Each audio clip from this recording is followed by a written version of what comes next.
GM, everyone. Let's give it another 1 or 2 minutes for people to join. Can I have a thumbs up in the chat if you can see and hear me correctly?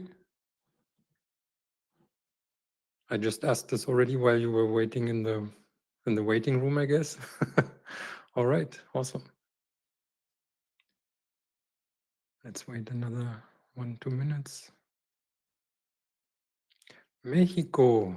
Where else is everyone from?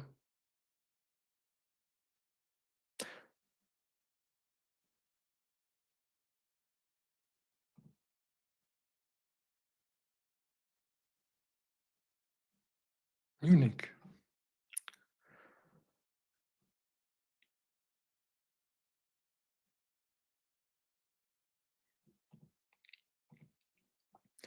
Nice. So still see people rolling in.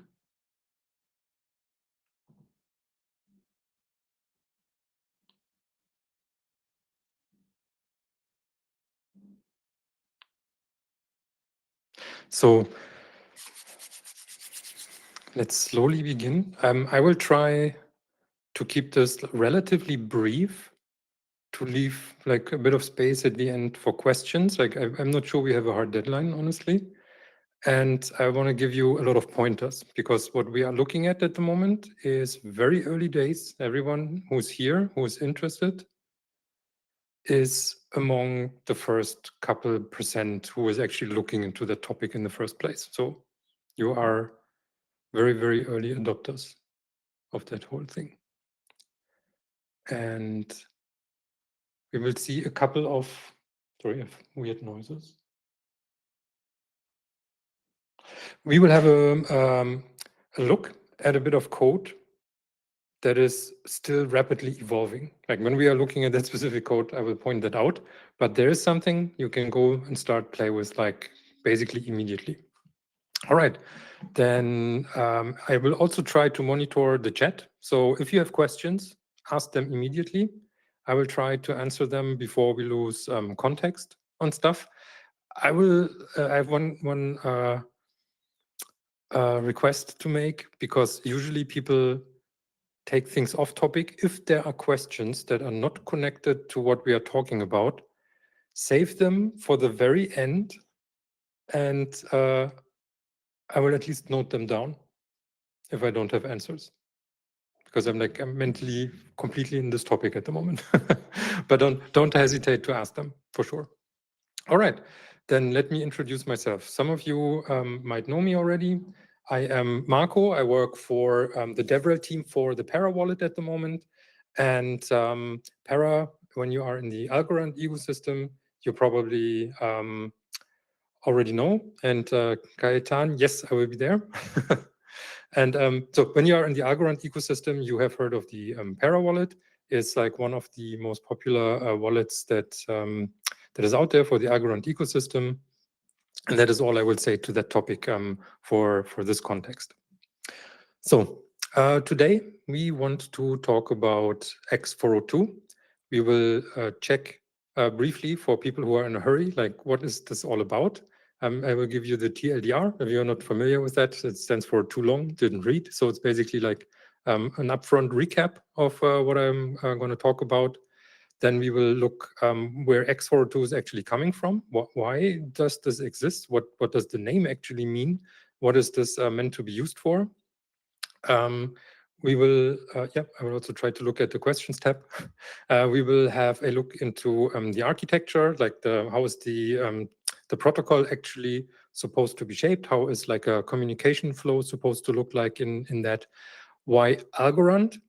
Oh, there's some typos in there. Why Algorand is actually a very good fit for x402. Like the people who are in the Algorand ecosystem, of course, know all the answers to the why. Then we will have a brief look at the demo. I will show you some code that you can check out and start with. And this is exactly like the part that is rapidly evolving. It might look very different tomorrow morning already. In principle, it will stay same, right? It's an implementation for the same protocol, but what is underlying will be different. And I will also point out a couple of things that will be different there. I will point you at a little bit bigger context, but that is even more in flux at the moment. You will see what I mean when we get there. And then I want to talk about the elephant in the room, why we are actually looking into this in the end. AI agents, of course, what possibilities we have there, and then also how you can use those AI agents actually to help us build with x402. And then we will look into what's happening. For example, what Kajetan just asked, the Ideathon that will be happening tomorrow in Berlin. And we will have an x402 themed hackathon in Berlin on April 10th, I think that should be. All right. And then we have time for Q&A for, I hope, mostly on-topic questions. Whatever is not on topic, I will still try to somehow cover. So let's begin. In a nutshell, x402 is an internet-native payment standard proposed by Coinbase that is supposed to enable autonomous AI agent payments over blockchain rails. The original idea from Coinbase, as far as I remember, the first spec was that this would not necessarily be tied to a blockchain by definition, but of course, coming from Coinbase and for a couple of obvious reasons that we will look at a bit later again, blockchain is just the obvious choice to work at as the payment rails there. It is based on the HTTP error code 402 that says payment required. And it basically gives you into the HTTP protocol baked in payment capabilities. And it will enable us to do micropayments at scale. We can open this discussion at the end again, what micro actually means in the context of what transaction cost we might be looking at. And we will talk about a couple of key use cases. Important thing here to note is we have a rough idea of a couple of areas where this could be applied to, but as with so many things based on the HTTP protocol, it's an open standard. You can add to that. You can use it in ways that we cannot even imagine. And this is exactly what like this Ideathon and the hackathon are supposed to be about. It's like, how far can we push this? And this is like exactly also what's so exciting about this. It's like a standard, couple of ideas around that. And it reminds me very much about the web. And here I want to go like controversial opinion on my end. Please let me know how you think about that. It is cited in basically all the material around it as internet native payment standard. Baked into the HTTP protocol, which is basically the protocol that is the foundation of the web. I would rather call this a web native payment standard rather than an internet native payment standard, because the internet can happily live without the web. Probably it's the biggest use case for it at the moment for the last maybe 20 years, but it is not tied to it. Doesn't matter. It's a controversial opinion on my end. All right, this is basically it in a nutshell. If you need to leave now, you can do that. So there are a couple of problems that x402 is out to solve, which is like monetization of things without accounts. Some of you maybe remember the Brave browser, or some of you are using. Yes, that is correct. We already realized the typo. It is MPC there, MCP, sorry. When you remember something like the BUD token from the Brave browser, that was like an approach to kind of like have monetization baked into like the communication for the web itself. We will have agent-to-agent payments that we need to solve somehow. Maybe we can have a look at a couple of TLAs later. Like I was thinking about making a slide about that, but maybe we can do that in the chat. So TLA stands for 3-letter acronyms. And while I'm researching in the area of x402 and other upcoming emerging agent standards, there are so many additional TLAs that you are facing. Maybe we can have a look how x402 actually fits into some of those. I would just say like A2A, AP2, ACP, UCP, you name it. Maybe we'll find something that you find, or MCP actually as well. So there are like a bunch of things that x402 is trying to solve, and we will have a look like how and how not, maybe. Oh, I didn't know that you could do formatting in the chat. Interesting. Okay, so we are looking at the whole topic through the lens of the upcoming agentic web, right?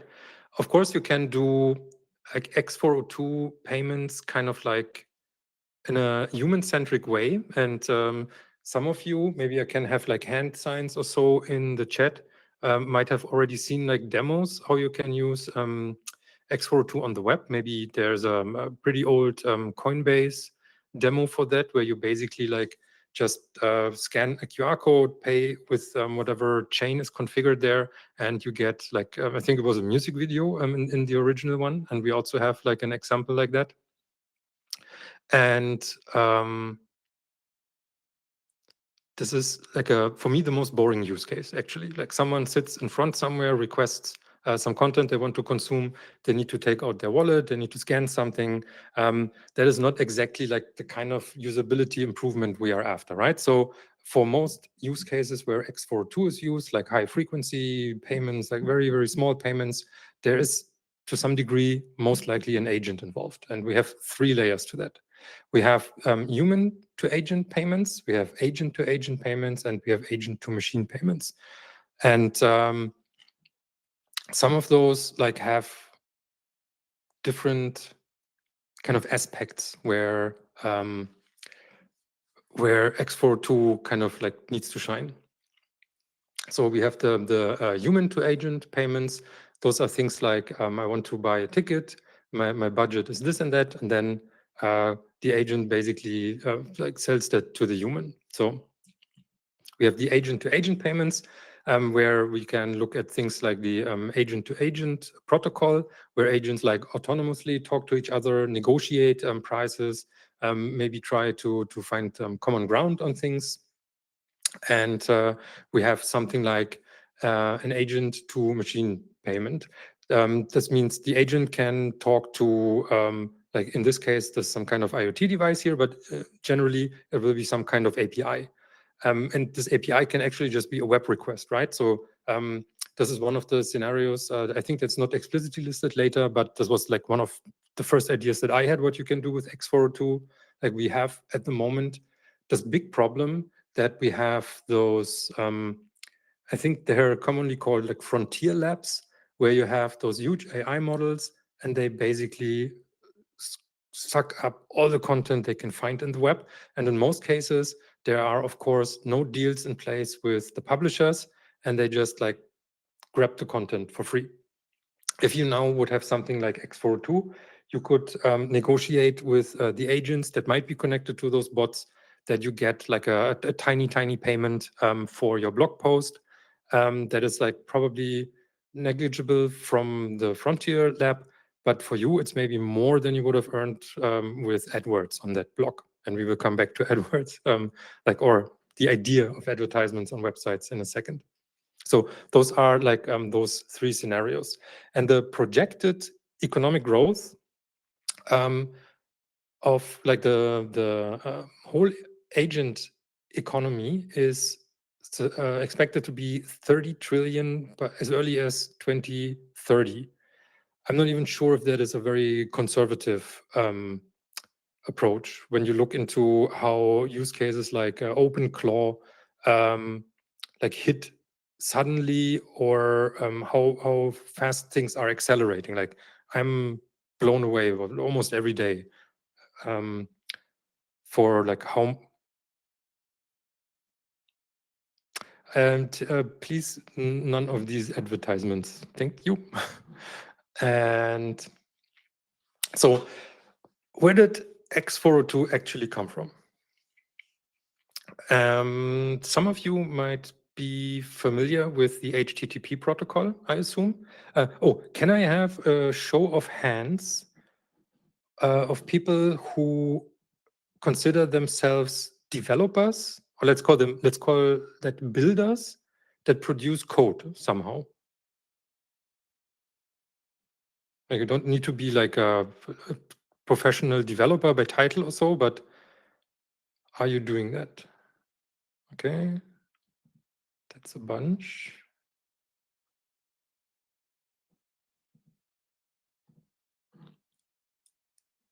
All right. Okay, that's not too little. So I will assume that you are familiar with the HTTP protocol. Pretty sure that all of you have been or are in contact with the HTTP protocol on a daily basis. Every time you request a website, every time you use an app, you have an API call certainly in the background. All of those are based on HTTP.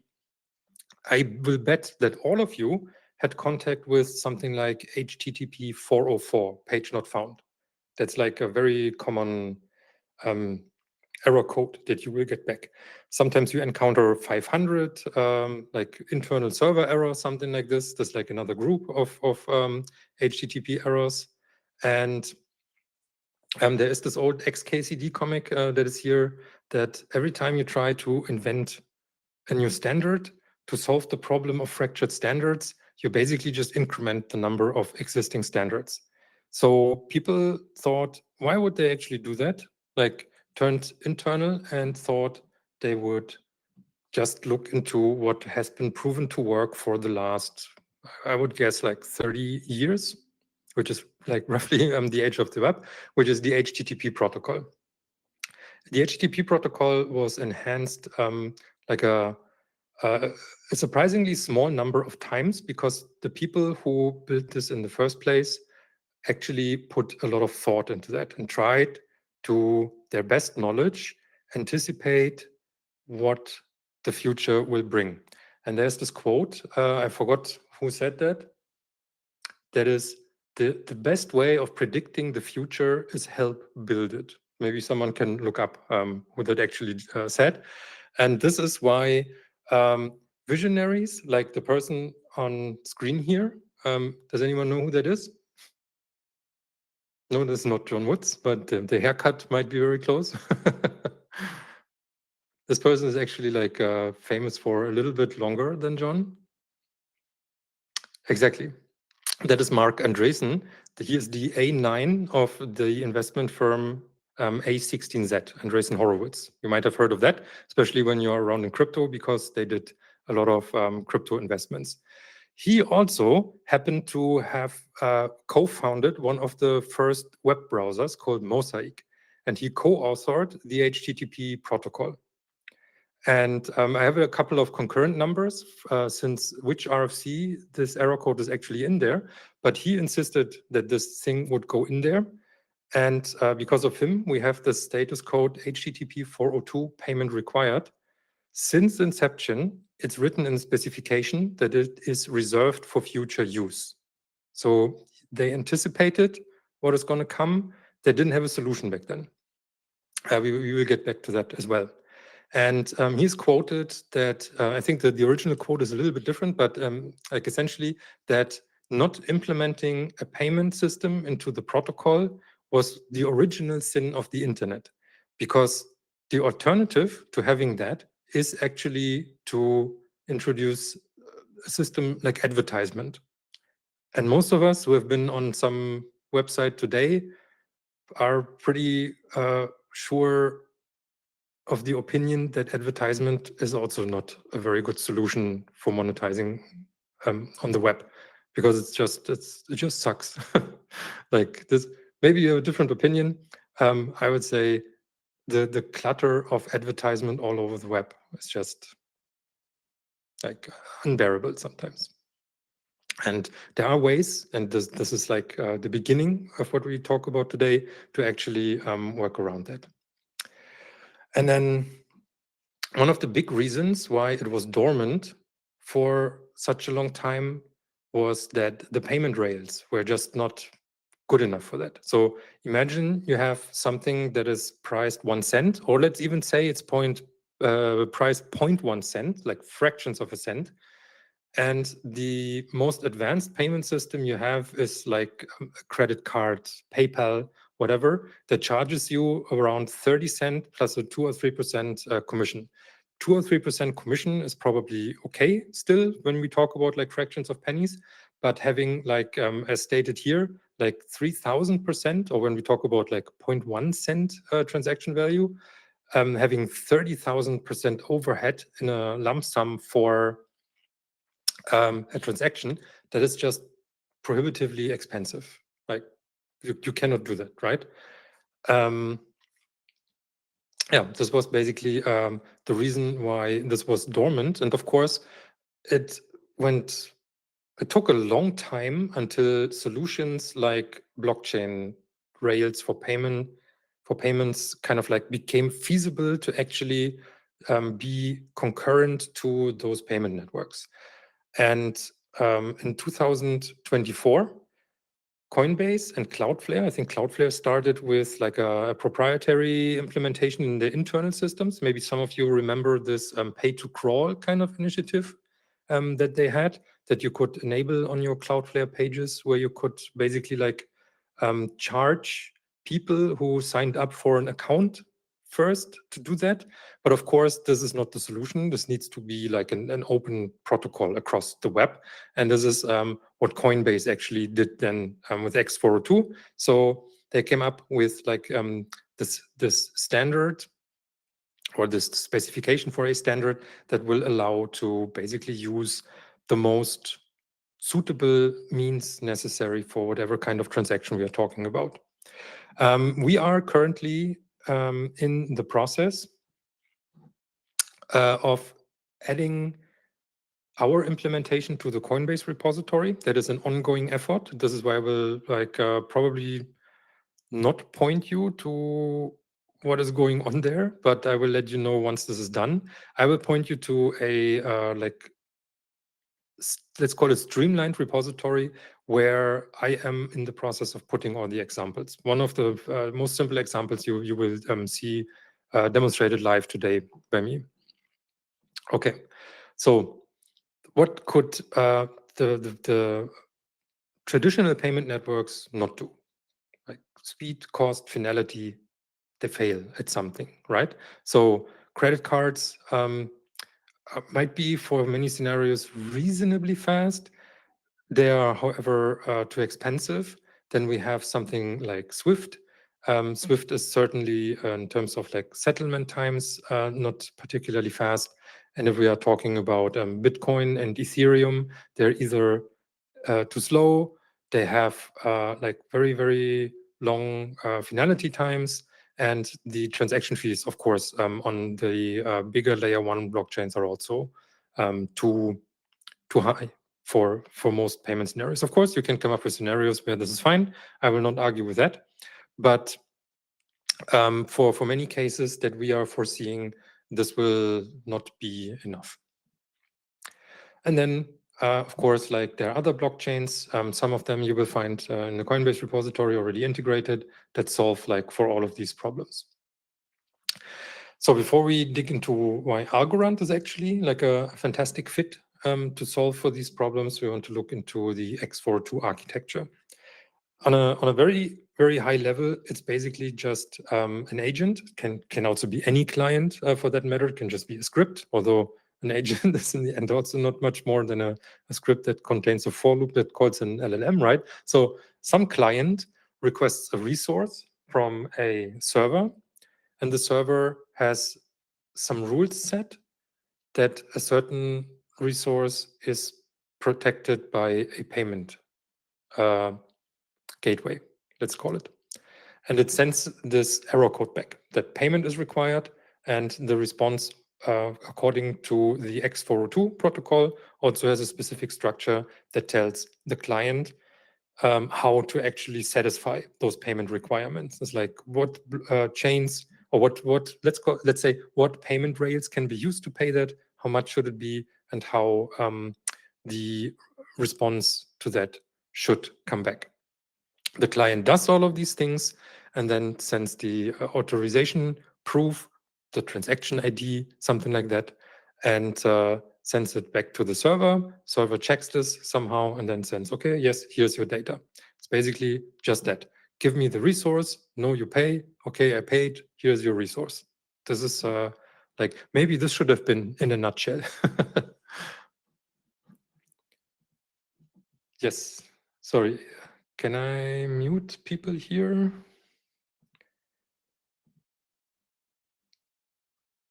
Thank you.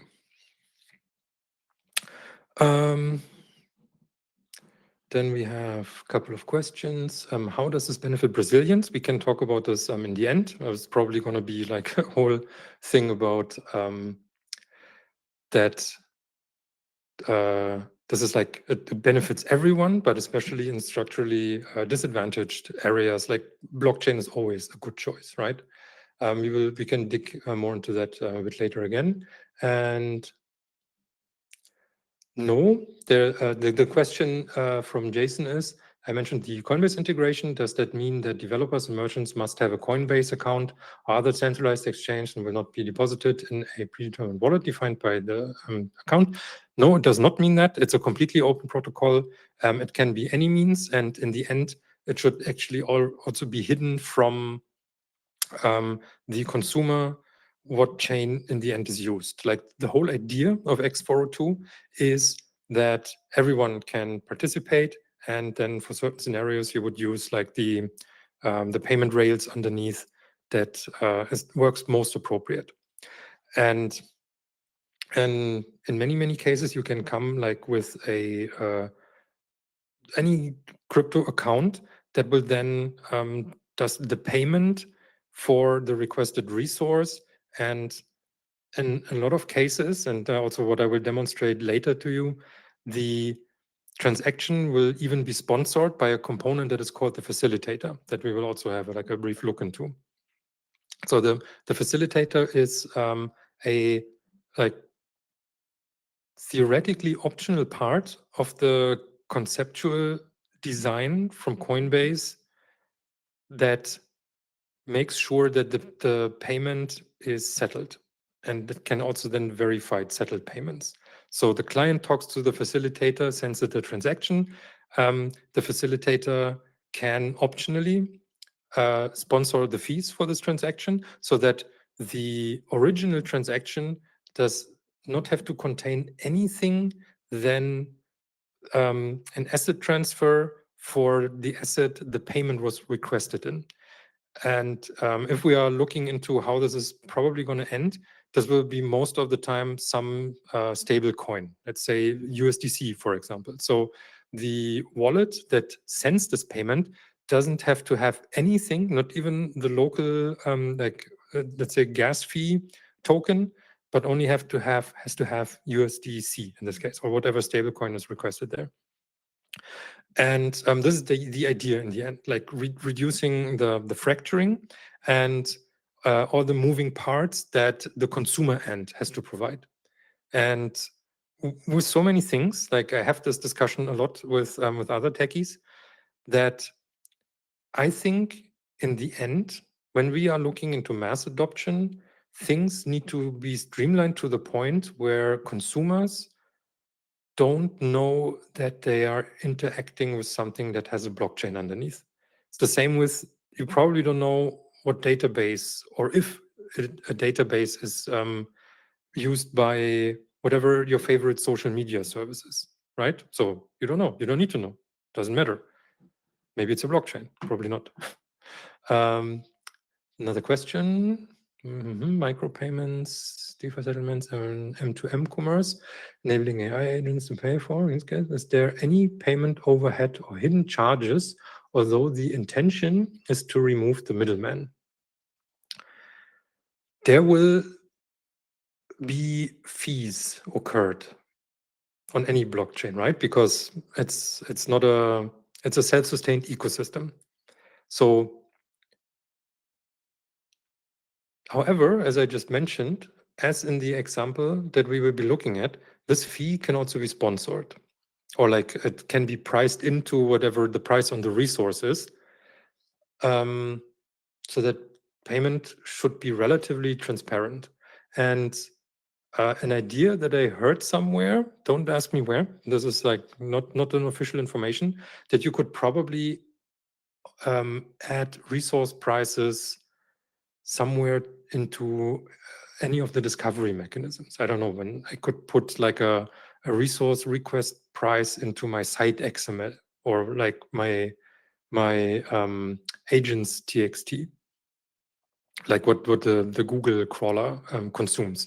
And I can add price information there, for example, as an idea. Not sure if anyone already working on that. So it's certainly not hidden fees, but there will be charges somewhere, right? Because it cannot be free.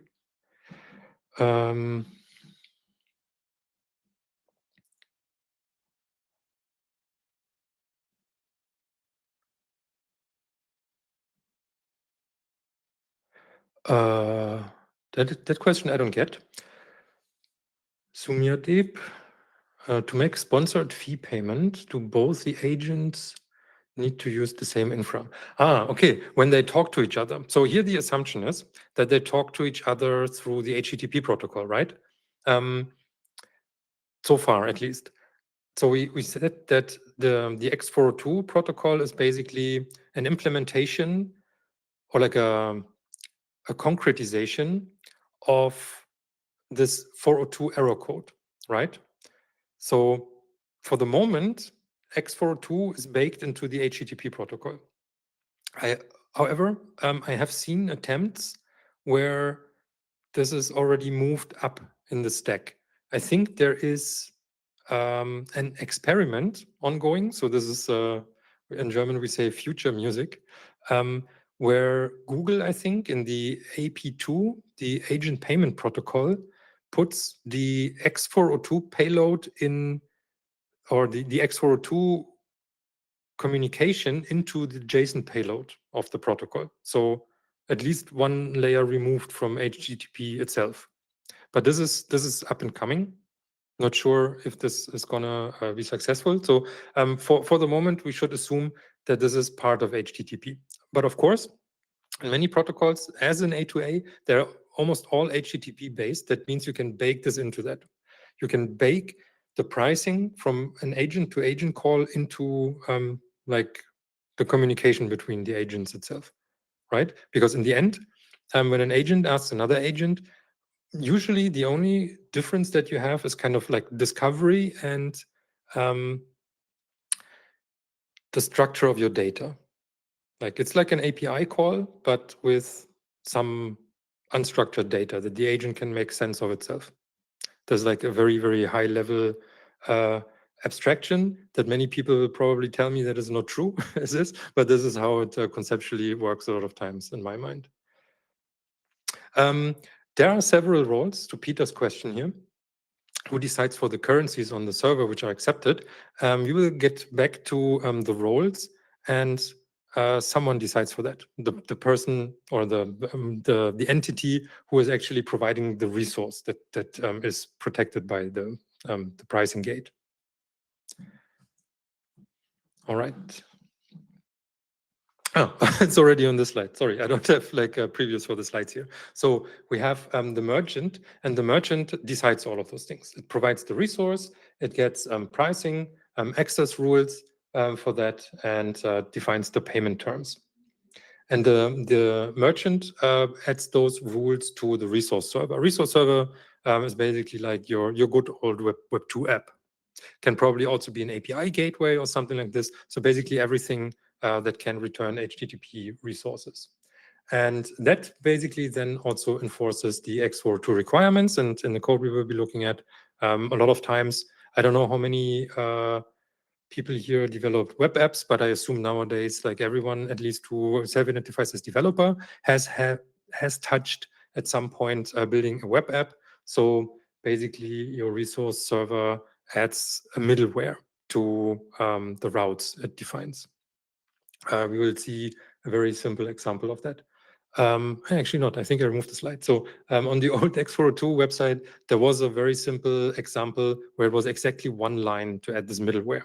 In the example that I will show, it's a bit more, but I will work on reducing that to being smaller again.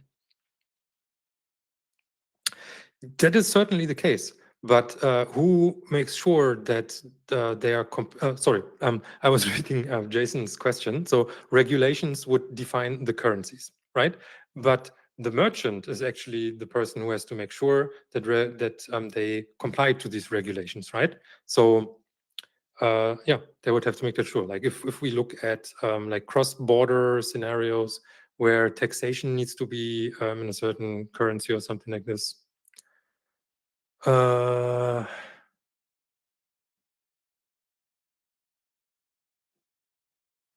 Ludo, the x402 requester requests the facilitator and purchaser has to comply with the requester. Facilitator, if I understand correctly, the currency is defined by the requester. That is not quite correct. Currency, like as I just said, probably like that came before what I said here. Like the merchant defines what currency that is, and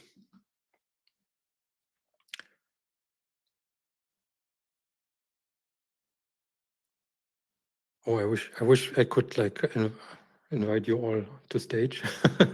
So we will have this discussion in another place. I let Ludo type, and then I will react to that.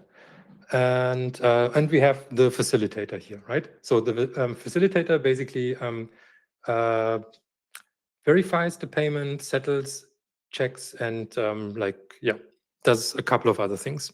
In the original definition, it is marked as an optional component because as the client, you can certainly like make sure that you do the payment in whatever like means you see necessary, and then you can just provide proof of that. However, basically all of the implementations of x402 that I've seen so far do use a facilitator. And we also have like a couple of public facilitator endpoints that are already available that are also Algorand compatible. And on the x402 ecosystem page, you will find like a big number of facilitators. Most of them, although they shouldn't be, are kind of like very chain specific there, but they're also like a very broad situated facilitators.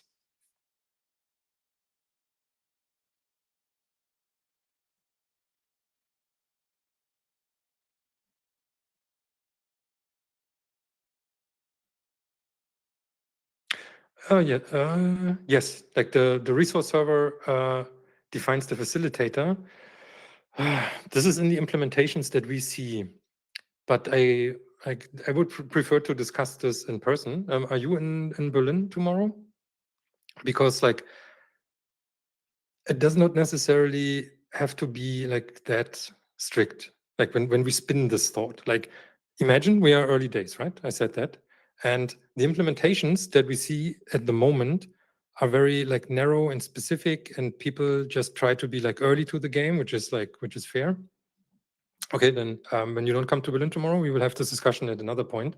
Also, like I probably need a while to actually like build an example for like a more flexible system. So in the end, you just need a means to find out that someone has paid something.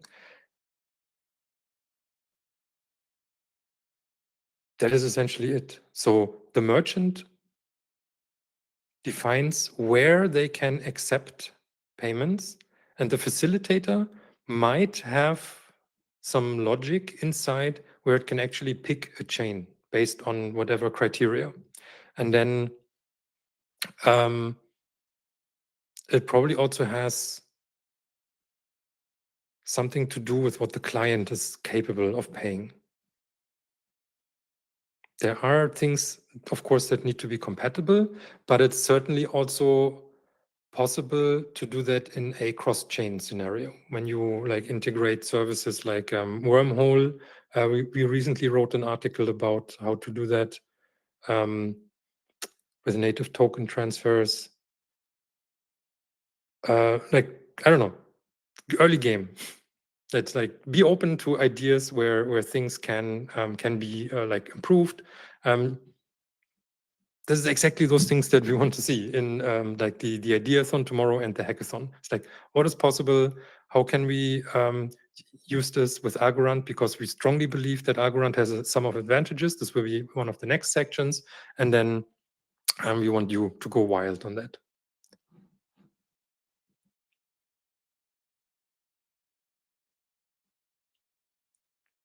All right. This is the specification of the x402 workflow as it will work on Algorand. And you can you see in here actually properly? You can probably see this bigger than I can. That it does a couple of things that you might be familiar with from working with Algorand. That it actually does. So the facilitator adds another transaction. I'm not sure if this is properly visible here. Yeah, kind of.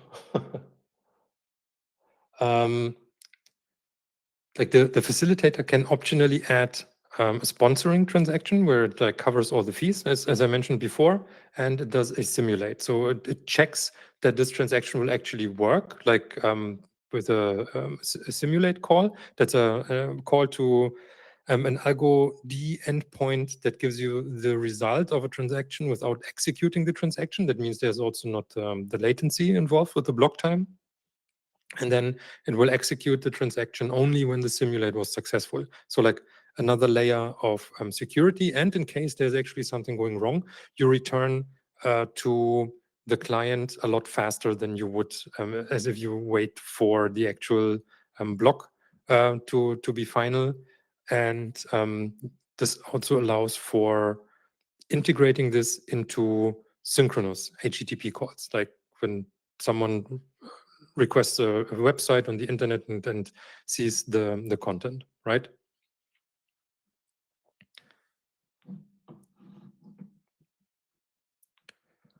All right.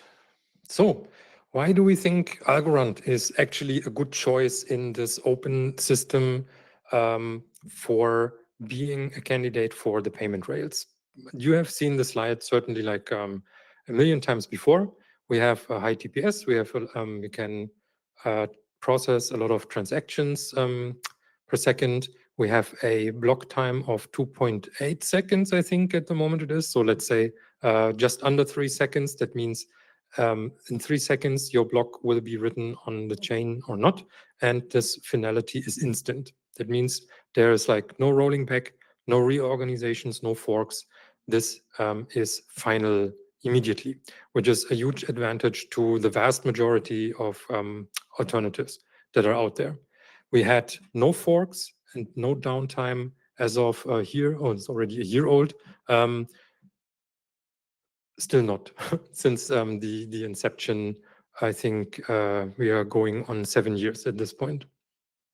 We have 50 million blocks written. That's probably also too low. And I guess we're also closer to 4 billion transactions. And monthly active users, I actually don't have the current number. So I see there's like a lot of activity in the chat.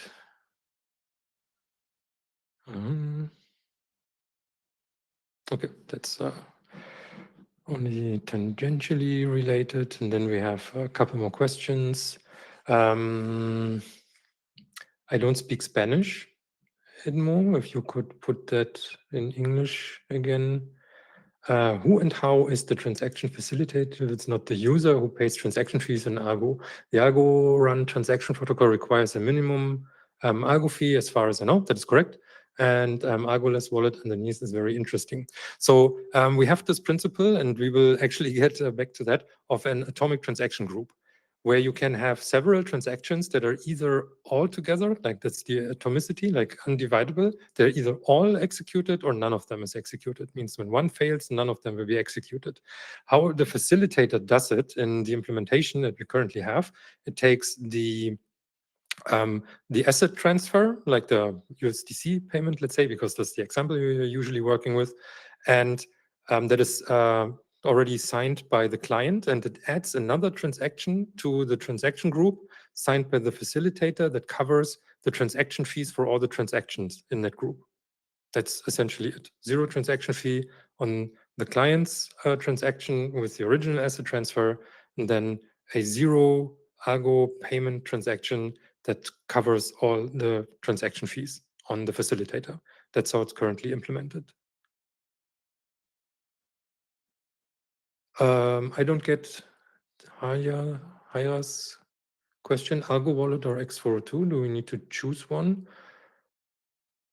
So I understand it, no, those would cover like different scenarios. There are also scenarios like where they can work together. So if you could specify that question, I would not have an answer how it's there.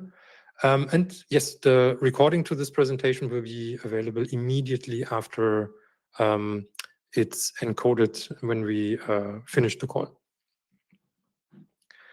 All right, then I will not answer the questions until I get at least to a section divider. Okay, otherwise we will lose more context. So for those of you who are like not familiar with what was happening over the last let's say years in Algorand, for example, so we had things like that where we had a 2 million USDC swap transaction in Algorand that was finished in 2 seconds and had a transaction fee of 0.0004 cents. I don't know what the token price was back then, but as you see, certainly this was not very expensive. And this is definitely not possible with at least traditional payment rails and many of the other and bigger blockchains.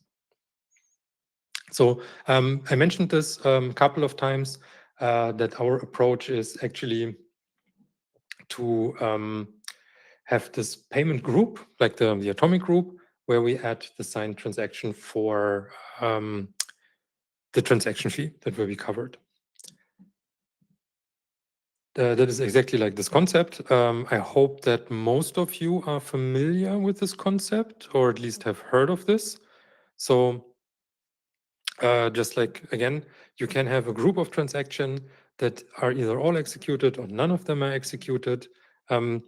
Each transaction is signed by the respective senders of these transactions. So you can have transactions from different parties, as here with the client and the facilitator, that are then all sent to the Algorand node to be executed on the blockchain.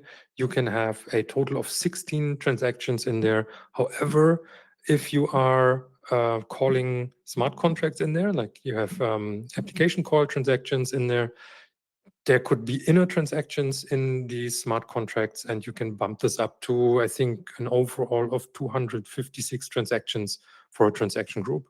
That should be the number, and I'm not sure why it's not here on the slide. It should. If you have questions about how this works and what we can use for that, because you certainly have heard the term, well, no, they have to roll back. I hope that many of you have heard the term AlgoKit utils, especially in the TypeScript flavor, my favorite flavor, that allows you to do like very abstract coding without having to fight a lot of the details of the actual smart contract or chain interaction code yourself. And in there is one component that is called the Atomic Transaction Composer. Please check the docs on that. I will give you the docs link. That basically allows to do exactly that. You put together transactions into an atomic group, have everyone sign the respective transactions. It does like a lot of things under the hood for you. It will populate resources if you're not familiar with that concept. So I will not go too deep into that, but it will help you with a lot of things. We'll add like a couple of required parameters, like validity rounds and a couple of other things. And it's just a very straightforward way of chaining transactions into like one of these atomic groups and then send them collectively.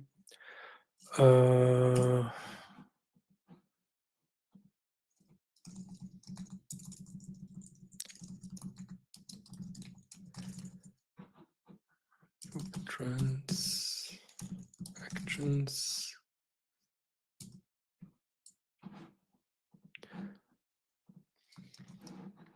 So here's the link.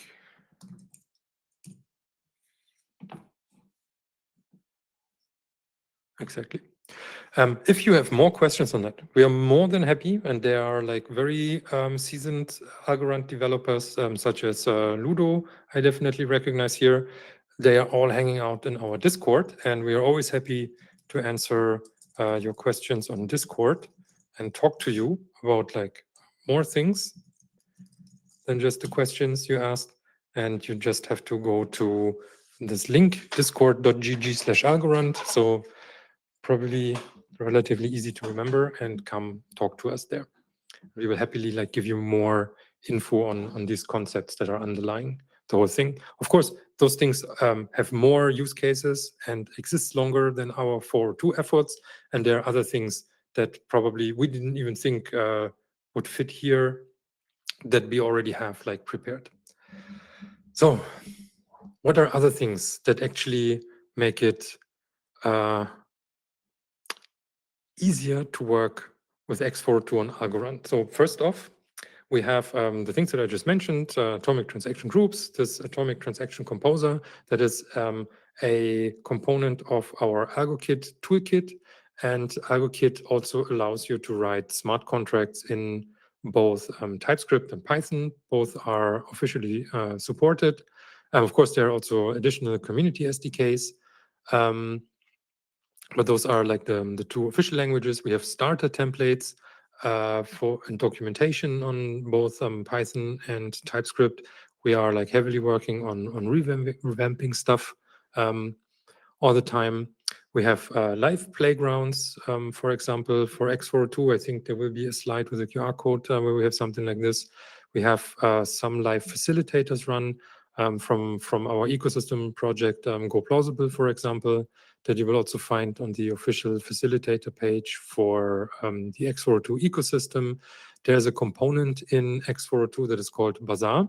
I don't have too much experience with that myself, but Bazaar basically allows you to discover certain things like resources, merchants, a lot of different things. That is also part of the x402 standard, but I didn't see too many projects that support that yet.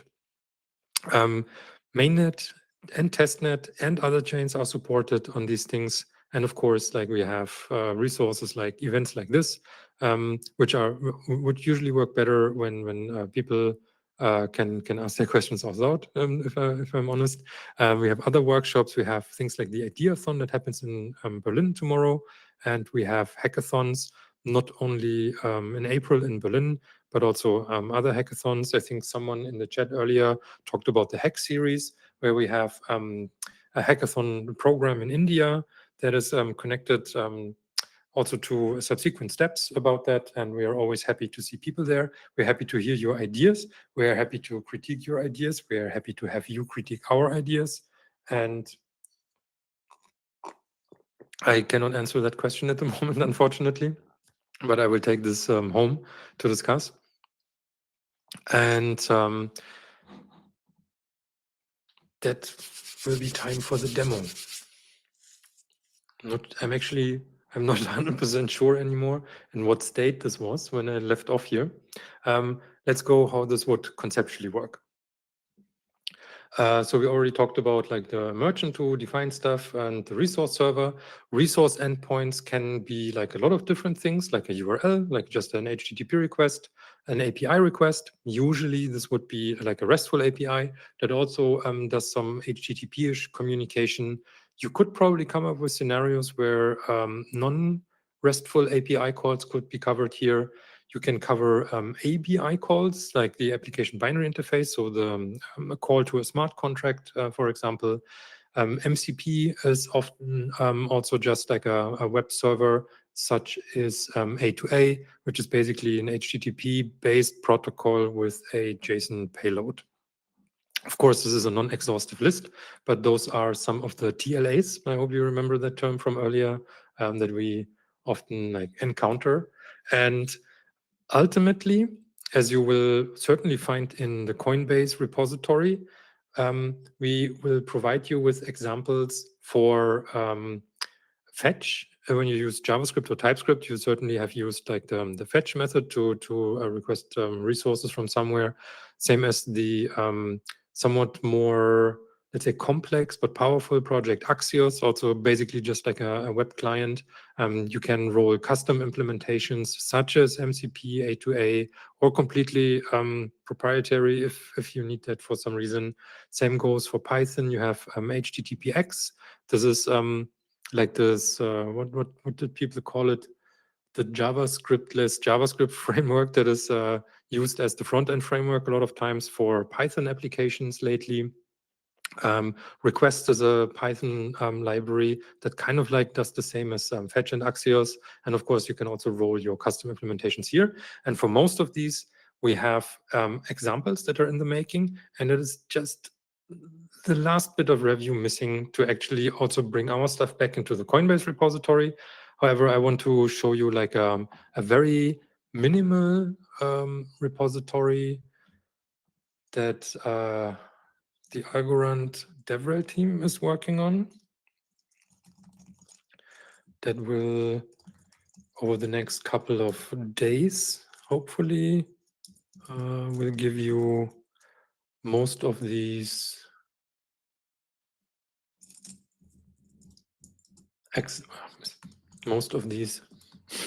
examples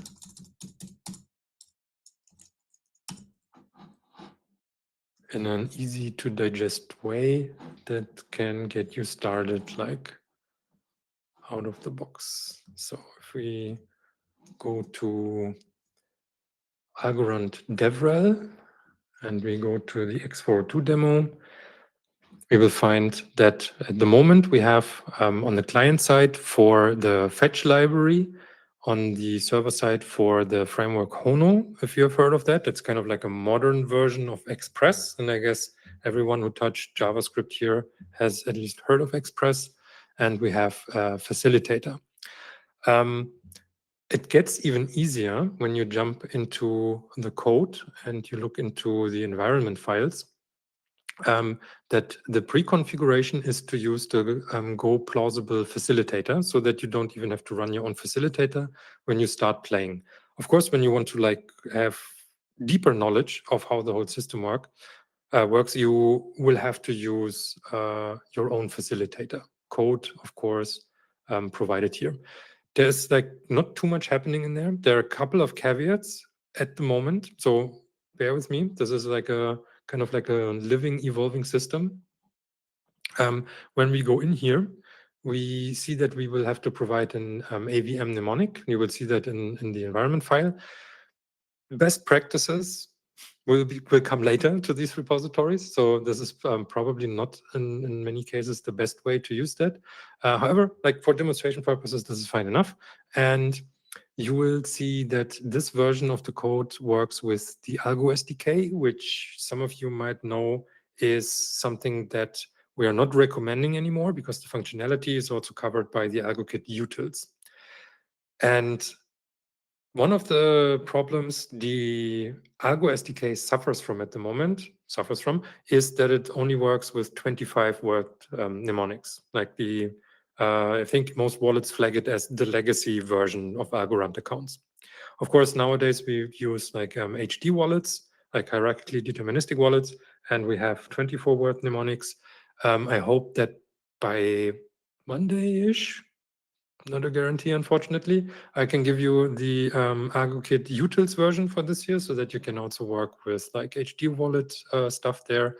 And if you have like a wallet that is capable of creating these HD accounts, of course, you can create like different addresses like in one go, and that will make it easier actually to provide and fund the at least 2 accounts that you need here. Like in my testing, I needed like 1 account for the facilitator and 1 account for each the server and the client. Actually not. In some tests, that server and client account was actually the same. But yeah, that is about it. So this year will be heavily worked on over the next couple of days, and you can expect that there will be more coming. And I wanted to show you how this actually looks like when I find my correct cursor window. Nope. Yep.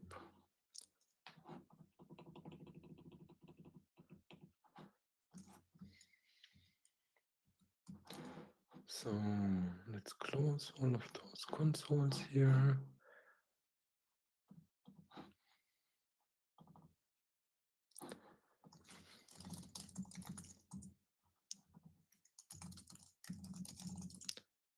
So this should be exactly that code.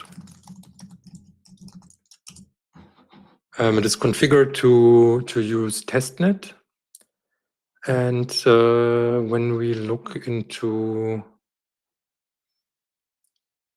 so I will not show you my end file, but like we start with the Go plausible facilitator configured in here. Let me check. Of course, it's not.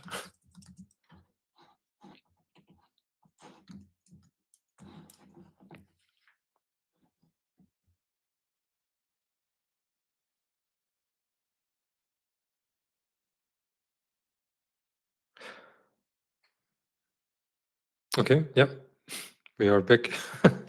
Yes, okay. I will note that. We are also working on pieces of quantum, but for the time being, this is what we have, right? This is like what the vast majority in the ecosystem is using at the moment. So we will start the server. Server is listening. Facilitator is the cloud facilitator, so we don't need to start the facilitator just yet. We will start the client.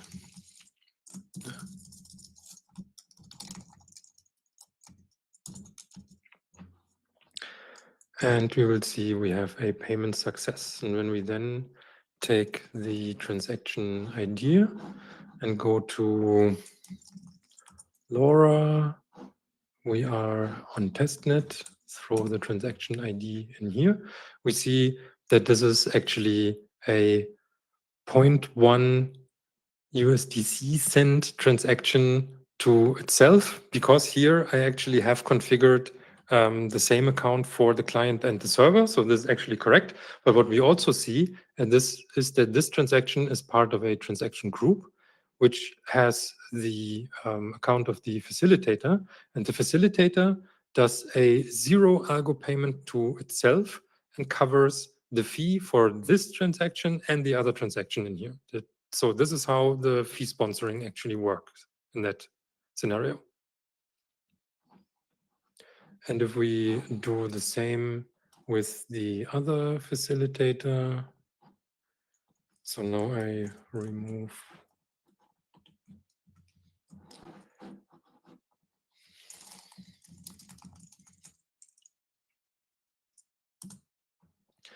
we have the facilitator running, and we see the facilitator account is 604 something something. And if we do the request again and take this transaction ID and check it against testnet, we see it's the same thing again. It's the same account that is configured on client and on server. We have another transaction group, and this time it's not the account that, my bad. I did not restart the server actually, because we just changed the server configuration. We will have to restart the server, and we will have to run this again. So we check this transaction against LoRa, and we see 604, our locally running facilitator. And you have, with these three, everything that you need to actually inspect the workflow and play with things. On this transaction, okay, you already figured it out, right? So there's no algo fee, because this transaction explicitly said we don't pay fees here, because we know that the facilitator will cover this. Exactly what I said before. It does this zero payment transaction to itself and covers the transaction fee for both fees in here, fee sponsoring. All right. that was the demo. I shared with you the resource. I will not go too deep into Bazaar. As I mentioned, Bazaar is a mechanism of the x402 standard, so it's not something that we came up with, that allows for discovery endpoints for different things, for agents, merchants, other facilitators, a bunch of things under like a different set of criteria. And then, of course, like I just showed you a JavaScript example, and we also have the whole thing with Python, because this is like our other primary language. I think in here there are even some Go examples if you want to experiment with Go. But of course, like you can do that with like whatever language you see fit, because at the end of the day, this is just a protocol, right? Like a means of interaction sequences. We have packages on npm.js.org. We have packages on PyPI for all of these examples. The code on many of those is not 100% final yet, as I mentioned. It should work. What you get from there, I can tell you that, because in these examples, I also grabbed the x402 AVM packages directly from npm.js.org, so it does work. We are working on the aggregate utils-based examples that should like simplify the code here. And my personal goal actually is to make this look like a normal client request and have a maximum of 3 lines of Algorand-specific code. But that's an ambition, not a commitment. Okay, what else? Use cases.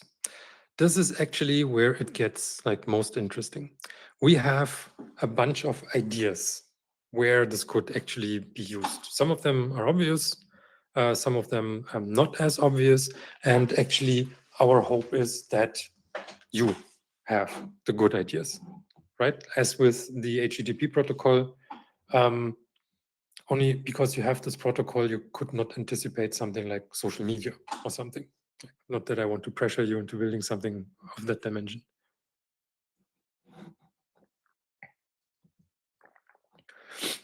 So what we would like to see is something like agent wallets, resource gateways, resource gateways, discovery protocols, reputation systems. Of course, in some of these are like other aspects in there, like especially reputation. You will need like identity systems for many of those things, but maybe you are already working on some of these aspects, and x402 is just the component that you missed to build like the monetization layer and whatever you have there.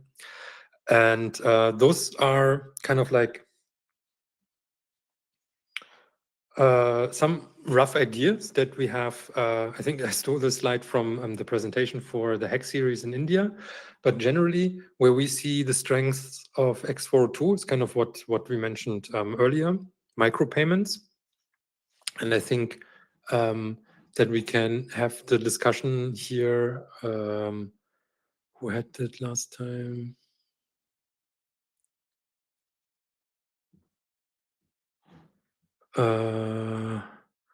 How micro actually can and need to be.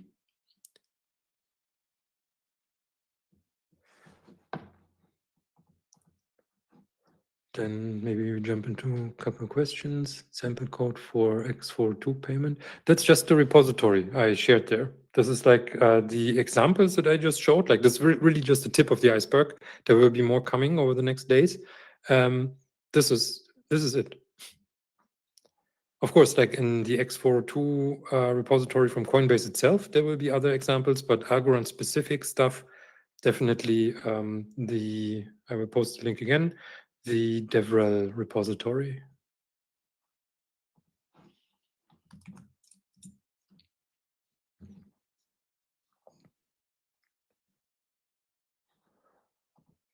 So micropayments, that's where I dropped out.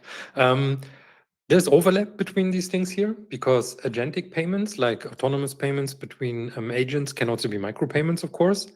Paper API call could be a micropayment scenario. That means that For every resource you request, like I simplify the description a lot of times by describing calling static content, right, and getting something back. This was this web crawling example that I gave in the beginning. It's of course a lot more complicated if this is an actual interactive API that you are calling, because sometimes pricing needs to be dynamic on those things.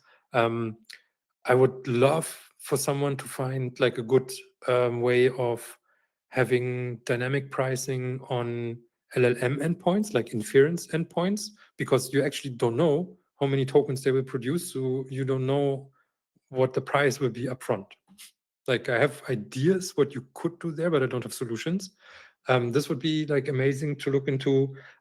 You can start calling APIs without the necessity of having a subscription to a certain API service before. When you like pay this on a rolling basis, you can have machine-to-machine payments, where IoT devices like pay to consume certain sensor data from other IoT devices, something like this.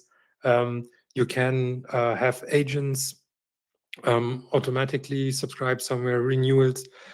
Super powerful scenario that was talked about in the past is like MCP.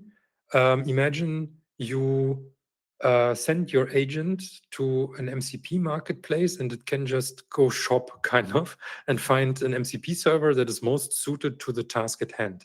It does not need to have a subscription to whatever service is behind there, because it certainly comes with some kind of ID. That's like a parallel discussion to have, and it can pay per MCP server request. This is actually already implemented in a bunch of MCP servers. We also have examples for that. They will come very, very soon. And companies like Vercel, I remember, built first prototypes of this as early as September last year or something like this. Where in the Vercel AI SDK, if you are in the JavaScript world, TypeScript world, you probably have heard of this, where you can have like monetization to your MCP servers. What else do we have? You can like really pay per consumption for exact units that you consume. And I cannot even imagine what else would be possible there. I don't know. If you have things, here it gets more complicated. Some of you might have more knowledge about this. If we go into video streaming, for example, there are video streaming protocols that work over HTTP. So you maybe can put pricing on the HTTP stream. I don't know how that actually works, but there's certainly scenarios where you can come up with stuff. And in agentic commerce, there are so many possibilities.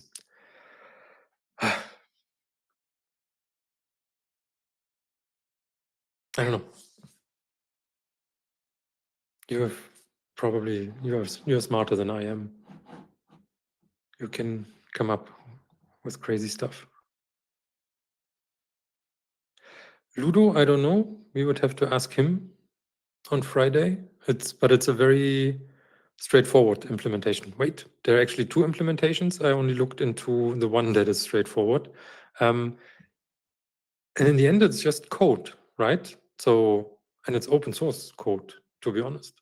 Like he runs a version of the open source code.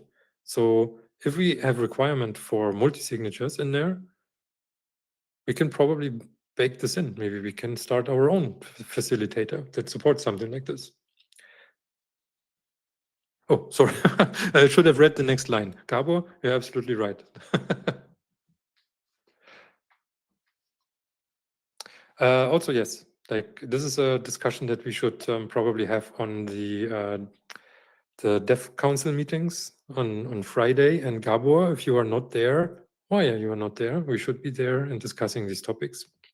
I agree to a certain degree that many developers will use official partners, like from the official x402 ecosystem, but what prevents you from applying to be in there? However, like big use cases might run their own facilitators, most likely even. Like big high frequency use cases certainly also run like their own nodes, and in the P2P advances that we made, big use cases probably also run their own repeater nodes. So all possible, and we are just here to talk about the possibilities, put the code out there, and happily connect you with the people who can support you with like doing next steps beyond those things.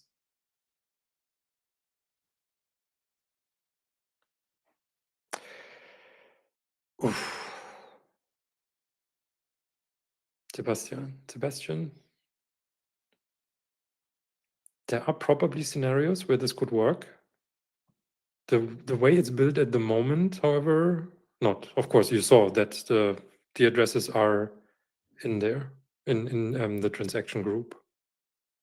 I would be interested in your scenario.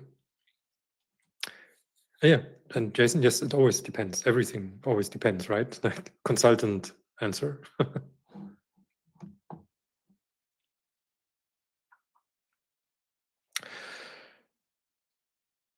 I would not 100% agree with that, but it's also a topic for another day. Certainly, there's a lot of work to be done still. But yes, the way it is built at the moment in most implementations, it is pseudonymous, and once, yes. Also, I would add KYA, know your agent, which is a good segue to the next one.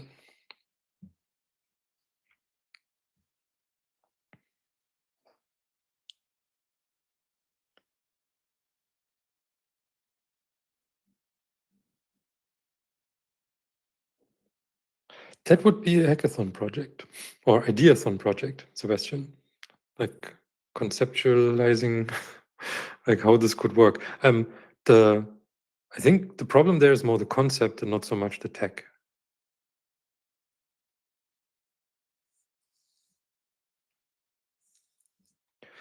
So agents, not only have I repeatedly talked about agents that are supposed to work with x402, but depending on whatever definition of agents you follow, there are several categories, right? And we have been cooking at Algorand. So you will find also in the Algorand DevRel organization, the Algorand Agent Skills repository, where you will find dozens of skills. It's constantly growing. You will find x402 skills there as well at the moment. We are still improving those. We have a set of MCP servers. We have, like in the past, we advertised Context 7 because it's just like an accumulator of a lot of like documentations, MCPs. We have our Kappa AI chatbot in our documentation that is also capable now of exposing an MCP server. You will find this in the Getting Started section on the dev portal. Of course, Ludo, there's not only the Go Plausible MCP server, there's also other ecosystem projects like the Viatech MCP server and a lot of MCP servers that you can connect to the agent of your choice to make your Algorand development life significantly easier. In the past, we saw people going to hackathons asking ChatGPT or similar what to build. If you have been around the Algorand ecosystem, you have seen the tech and the tools evolving rapidly. So large language models with cutoff dates more than a year in the past or even more, and being fed a lot of outdated information might give you working code, but certainly not adhering to latest standards, best practices, and most modern tooling. This is why we have these agent skills and these MCP servers. So if you connect them with the development agent of your choice, whatever this would be, Claude Code, I think, is the elephant in the room, or maybe it's like overtaken by OpenClaw at this point. Not sure how many people are using this for software development. And Gabe from the Algorand DevRel team also built something that is called VibeKit. That is kind of a wrapper of a lot of the above things. That will help you bootstrap an AlgoKit application and integrate the agent skills and MCP servers that you choose during the setup process that are in the way that is best suited for the coding agent of your choice. So get vibekit.ai, definitely worth having a look there. That's even earlier days than the x402 stuff. So we are super happy to get your feedback. And give this a try. Definitely gives you better results than just using ChatGPT. Of course, it's probably easier, but I would like to make a differentiation here between vibe coding and what people agree, like over the last 2-3 weeks or so, the term agentic engineering, which is basically someone who is also interested in what's actually underneath there in the code. And I would prefer that people are agentically engineering. AI will not go away, so we are very sure about that. But just vibe coding probably leads to subpar applications in the end. Totally fine for like one-off toolings and stuff. But if you really want to build something that can grow from a hackathon project into maybe for a hackathon might be still sufficient, but if you want to grow it from a hackathon project into something that is a viable business, we would suggest using a little bit more sophisticated tooling than just ChatGPT. So namely these coding agents, open code, Cloud Code, Codex, you name it. Cursor, I think, also has something like this integrated. What's next? Tomorrow is next, right? So we have the Ideathon tomorrow in Berlin. I think there needs to be at least one person per team present. And then we have also in Berlin the Agentic Commerce x402 hackathon. That's going to be a super interesting one as well. Don't miss your spot there. And I think we are also approaching the end. That's the general Q&A time. I am not prepared to talk about quantum stuff. I saw that we are building more content around that. If you have specific questions, I'm happy to note them down and bring them to the respective people so that we can cover them in the subsequent material. And we have, did I try other payment rails? I have to admit, I had them configured. I did not try. This will be part of my efforts for the repository I just showed you to actually like not only always shout how much we are, how we compare to the others, like with our advantages, like instant deterministic finality and stuff, but I will try to build, I will try, like I'm not the master of my own time in most cases. I will try to build that, but maybe someone wants to help. Maybe someone already did something in these directions, and maybe, well, like use the x402 stuff that we have. I can point you when you ping me on Discord to code that is already apart from the secret keys prepared to compare stuff, and maybe you want to set this up. A big help would also be, what would you be interested in terms of questions answered in this comparison? This would also already be a great help. Everything around that.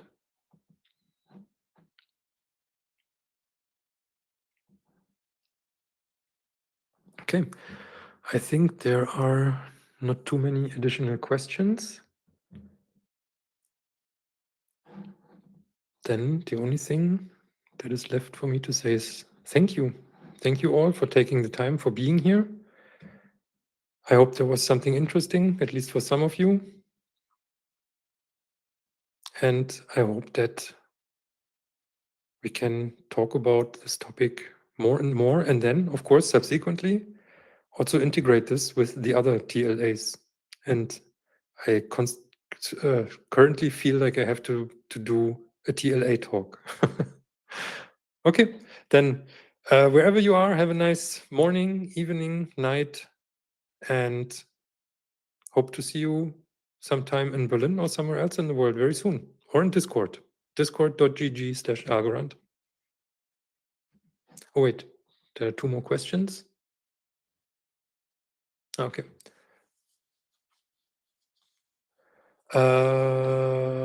There's a question if we are involved in enabling payments for the MCP marketplace.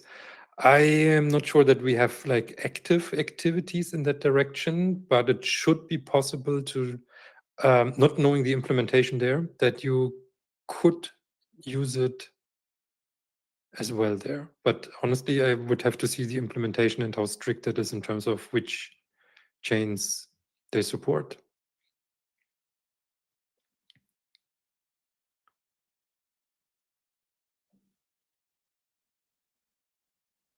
And Kazula, about the hack series, I think there is a Telegram channel. If you're not part of that, come to Discord and ping me there. Then we will find you someone who can put you there, because I don't have too much information about the hack series myself.